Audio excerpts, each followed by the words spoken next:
All right, Ethan. So now I'm really excited because we're going to be working with a video that I consider to be a classic among English teachers. I think that every fellow English teacher I've met knows this video and has already used this video in their classrooms and with their students because you see, there you go. It's such a fun classic video. And I think that looking at YouTube here, that video was posted 13 years ago and it has millions and millions of views because it's so much fun. What can learners hope to get out of learning with this video with us today? Laughter, giggles, and chuckles first. Important part of the learning process. Some pronunciation sounds in English that you should pay attention to. So you're going to have fun today and also learn a little bit of pronunciation in the process. And if you are new here, every single week we bring you fun lessons like this one that help you to understand fast speech without getting lost, without missing the jokes, and without subtitles. So if that sounds like something that you want to be able to do, wait no longer, hit that subscribe button and the bell down below and you won't miss a single new entertaining lesson.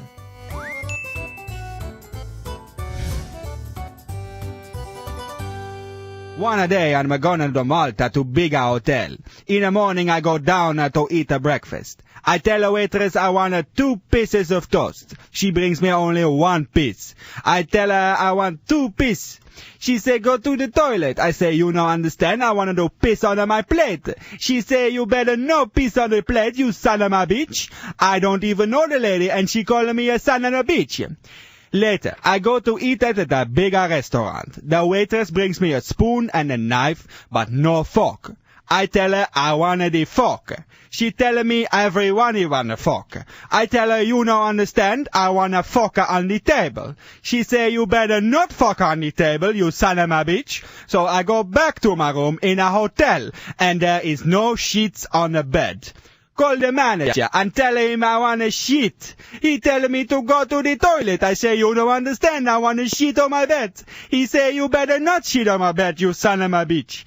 I go to the checkout and the man at the desk say, peace on you. I say, peace on you too, you son of a bitch. I'm going back to Italia. Arrivederci. This is so fun, man. It's a couple just cultural notes I thought were nice to point out. Well, it's the time I went to Malta, in case people aren't familiar with Malta, it's an island in the Mediterranean Sea that's fairly close to Italy, that for some reason they speak English. I think it was part of the British Empire or something like this. Another point that stood out to me is when he says, you no understand. And I think in general, it's nice to be humble when we're learning and not say, you didn't understand, but say, I didn't make myself understood, or I didn't communicate that clearly. Let me try to explain to you.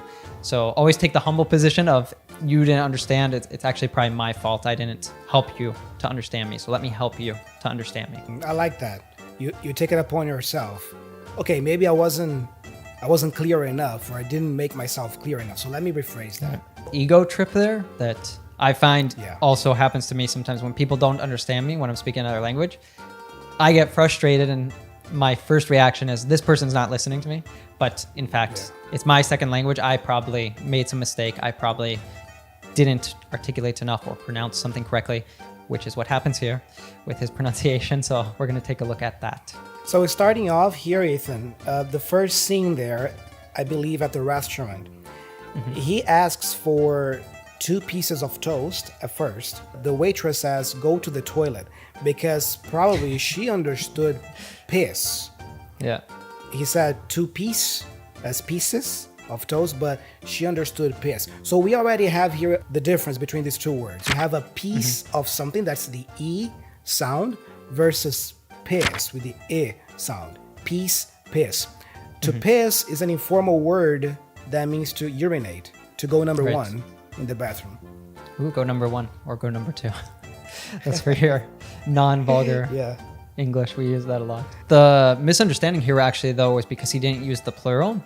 He didn't say 2 pieces. Because of that, she heard 2 piece, and even though it should be 2 piss, she understood the mispronunciation, but she got the wrong word because it wasn't plural, and she got, instead of TWO, 2, she got TO. Yeah, that is true. The lack of the plural there. He says, I want 2 pieces, but it should have been, I want 2 pieces. So this illustrates the importance of pronouncing the words correctly if they are singular or plural form. So for example, business is different from businesses. You see, it almost feels like you are making an extra effort to pronounce that plural form, but you gotta do it because your message might be misunderstood simply by not using the plural when you should have. And there's all sorts of things here too that people could focus on, like countable and uncountable. It becomes very tricky in English because we have these different things. We have also the plurals that they don't follow the rule of just adding an S, right? So we have man and men, or fish and fish, it's the same, or cactus and cacti. We have all these crazy ones like that too, and you have to be aware, you have to memorize the ones that don't follow the rule. Isn't it frustrating when you learn a new word or expression here with us in our videos, but then when it's time for you to actually go out there in the real world and actually use these words and expressions you learned, you completely forget them? I know this can be really frustrating, but here's a solution. You have to be sure to use the words and expressions you are learning as soon as possible in conversation. But then you might be saying right now, but I don't have anybody to practice speaking with. Well, don't worry, because that's exactly why we here at Real Life English created the Real Life app. This is not just another English app. This is a solution we here at Real Life developed especially for learners just like you, solving the most common problems you face in your learning every day to take your English to the next level. And you don't need to take my word for it. The app has a rating of 4.9 stars and tons of happy users. Download the app now so you can improve your listening skills with our popular lessons, which come with interactive transcripts so you can learn how native and native-like speakers actually speak, learn tons of words, phrasal verbs, and idioms with flashcards, because the app uses cutting-edge technology that helps to memorize the words you learn much faster, and finally be able to stop practicing speaking all by yourself. With the app, you can actually connect to other English learners from other parts of the world to have short conversations in real time. So if you want to go from feeling like a lost, insecure English learner to becoming a confident, natural English speaker, make sure you download and try the Real Life English app right now. You can click up here or down in the description below to download the app, or if you prefer, you can also go to Google Play Store, Apple App Store, search for Real Life English and download the app from there. It is free to try, and here's something really cool. Once you download the app, the first thing you need to do is take the Fluency Challenge. The Fluency Challenge is a series of mini lessons that will introduce you to all these cool features the app has to offer. And if you complete the Fluency Challenge successfully, guess what? We have a special, really special gift for you. So if you are curious to find out what that gift is, download the app right now, take the Fluency Challenge, and see it for yourself. I'm sure you will love it. But now, let's get back to the lesson. The second scenario here from the video is at the restaurant. He asks for a fork, but he doesn't say fork. He mispronounces the word and he says fork, which is nothing. Basically, there isn't such word, but the waitress understood the F word. I'm not going to say it here, but she understood the F word, F-U-C-K. So he should have asked for a fork. That was the misunderstanding there. Also, she understood the F word as fork, but there isn't such thing as fork. I don't know what the accent is like in Malta either, because there might be some accents that the sound gets changed to an O sound. That happens, right, with dialects. Yeah. Maybe a cultural note. Instead of trying to just say the same thing over and over again, you could explain better in this situation. So you could point, you could be, I have spoon, I have knife, I need the other thing. How do you call it? How do you say it? Draw it, or look up a picture on your phone, right? There's a lot of ways that you can do this besides just trying to hit your head against the wall, saying it over and over in the wrong way and the person not understanding you. Or, as I've seen many people do, just speaking louder and hoping that's going to help the other person to understand. That's a great tip.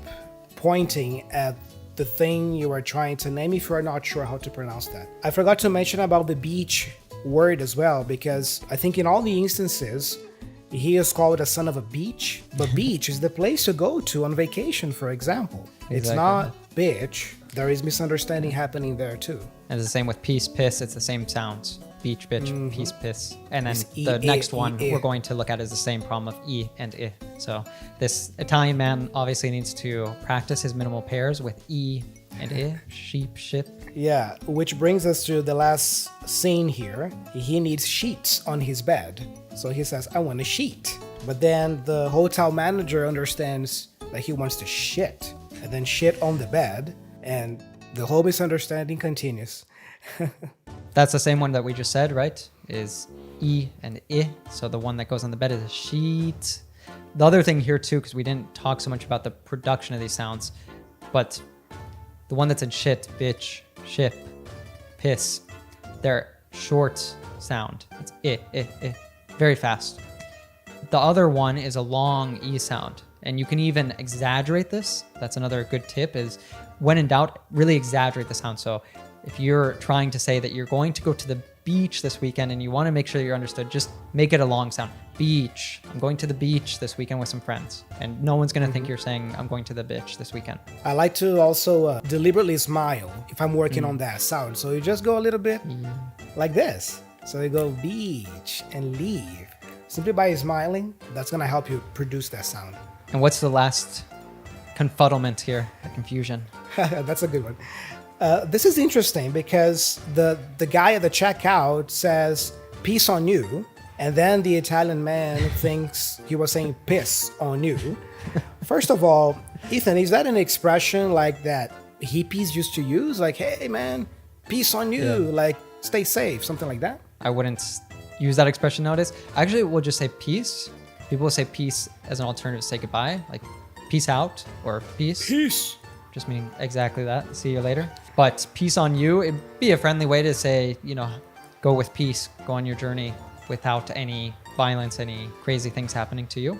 But then the Italian man misunderstood it, and he thought that the guy was telling him, piss on you, like urinate on me, or go number one on me. So That's not a real insult, piss on you.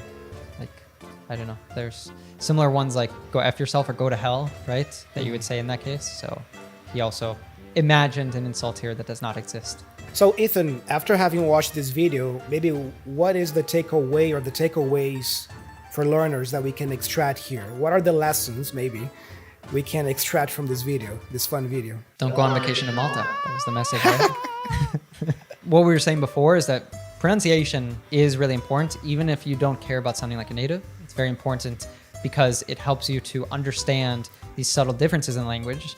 For example, the difference between I and E, so that when you hear when someone else is saying something to you, if they're saying peace on you, you're not confusing that for piss on you.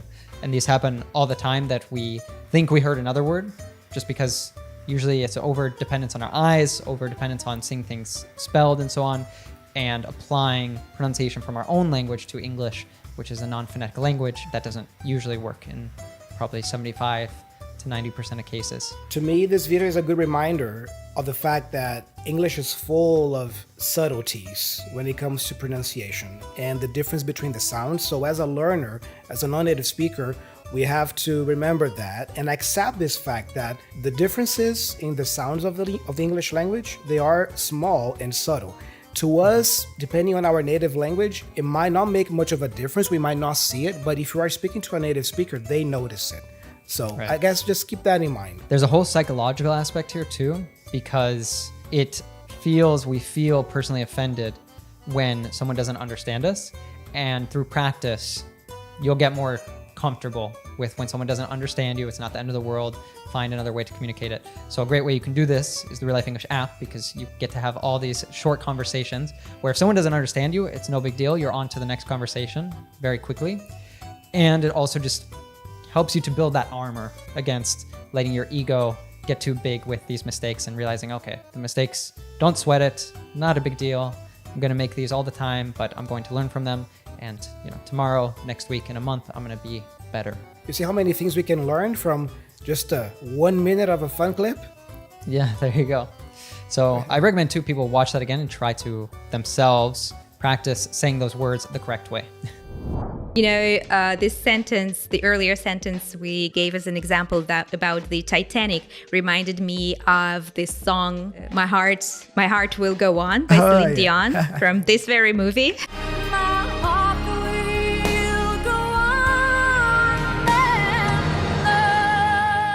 So go on means here like to continue. She says that my heart will continue to beat. I will, continue to live.